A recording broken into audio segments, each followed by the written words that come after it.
Today, Queen Elizabeth II is the head of state of the great nation of the Hebrew Covenant called Great Britain. Her genealogy chart, according to the College of Heralds in London, traces her blue bloodline back to Abraham, who many modern scholars believe to be the Egyptian pharaoh, Amenemhet I. By connecting 22 dots, the true Hebrew and royal Egyptian identity of Queen Elizabeth II comes into focus. Number 1. What is the stone of Jacob, a Hebrew patriarch, doing beneath the Queen's throne chair? Number 2. Why was the Queen crowned at her coronation ceremony on top of a symbolic Egyptian step pyramid? Number 3. The monarch's crown has 12 stones at the base, each representing the 12 Hebrew tribes. The 12 stones of the 12 tribes were also worn on the breastplate of Hebrew high priests in Canaan. Number 4. The Union Jack represents the reunion of the United Kingdom of the 12 tribes of Jacob, or Jacob. The Union Jack is red, white, and blue, the same colors as the 3 crowns of Egypt. Number 5.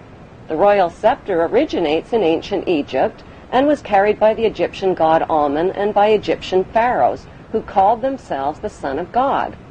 The royal scepter is now carried by pharaonic descendant Queen Elizabeth II.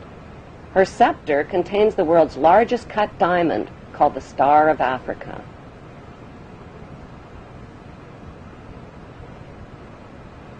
Number 6.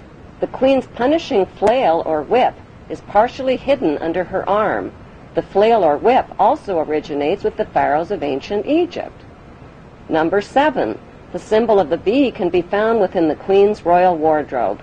In ancient Egypt, bees were the symbol of Egyptian royalty as well as the symbol of Egypt. Number 8.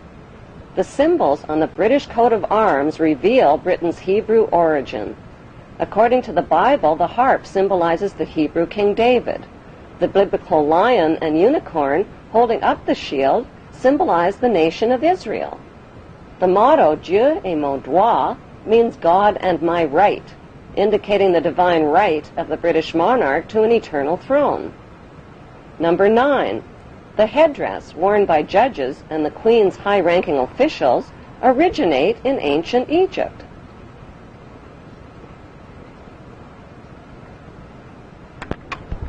Number 10. Kilts, like the one worn by Prince Charles, originate with the Egyptian pharaohs who wore white kilts. Number 11. The hymn, Zadok the Priest, written by Handel, was performed at the Queen's coronation in 1952. Zadok the Priest was the biblical priest who anointed the Hebrew King Solomon while the people cried, "God save King Solomon! Long live King Solomon! May the king live forever!" God save Queen Elizabeth. Long live Queen Elizabeth. May the Queen live forever.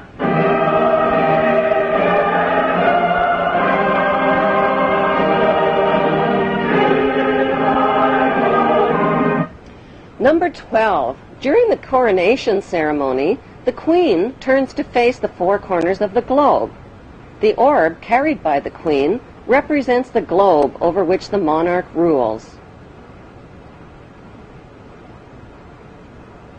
Number 13. The monarch's coronation gifts of a rod, bracelets, and a ring are a reenactment of the Bible story of the Hebrews, Judah, and Tamar. Number 14. Royal jubilees originate in ancient Egypt. Egyptian pharaohs celebrated their jubilees after 30 years of rule. In pharaonic tradition, the queen has celebrated both silver and golden jubilees.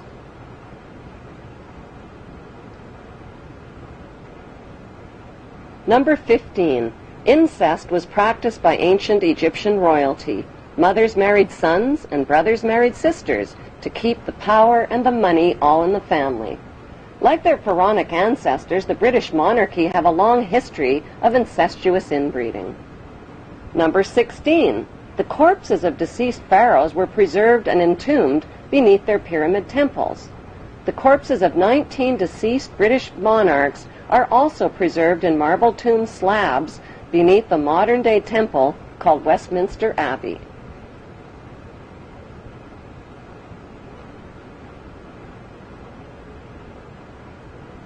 Number 17. The ancient pharaohs advertised their power with their image on coins and stone monuments. The power of the queen worldwide is advertised with her image printed on more coins and stamps than any other head of state in history.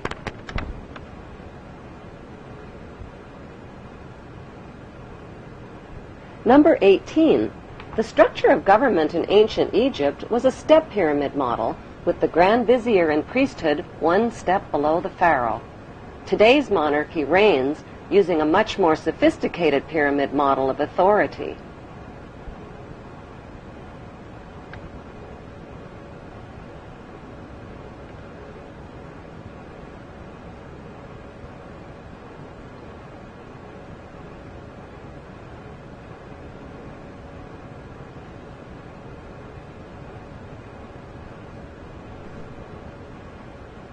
Number 19.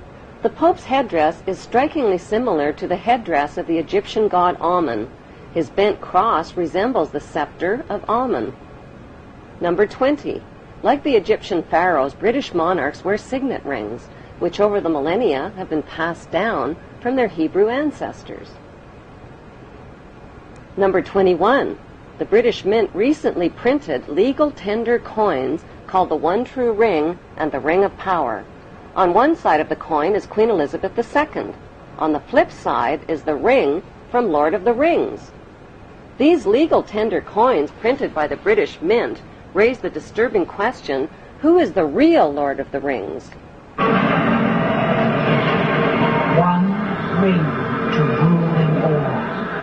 The inscription on the ring reads, "One ring to rule them all, one ring to find them, one ring to bring them all, and in the darkness of their ignorance bind them."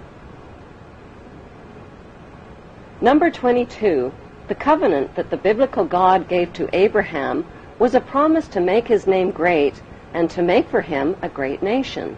Today, Great Britain is the only nation called great. In Hebrew, the word Britain literally means land of the covenant, and British means man of the covenant. How on earth did the Hebrew throne of ancient Egypt and Canaan end up in Great Britain under Queen Elizabeth II?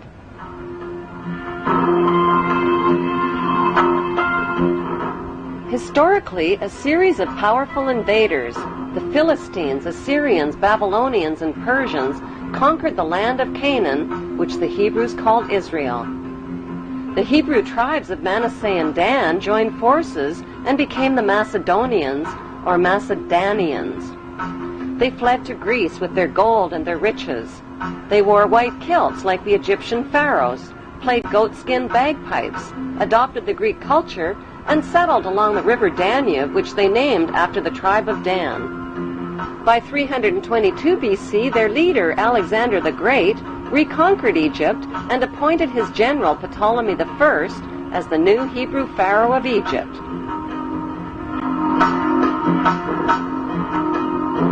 Cleopatra was the last in a succession of Hebrew Ptolemy kings.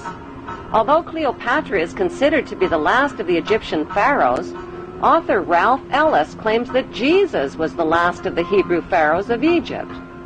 Jesus, a pharaoh? How is that possible? The historical facts show that the last pharaoh of Egypt was Ptolemy XV, who was nicknamed Caesarion or Little Caesar. Born in 47 BC, Caesarion was the son of two of the most famous parents in world history, Roman ruler Julius Caesar and Egyptian pharaoh Cleopatra. When Caesarion's mother, Cleopatra, proclaimed herself to be the reincarnation of the virgin goddess Isis, Caesarion became the son of a virgin mother goddess.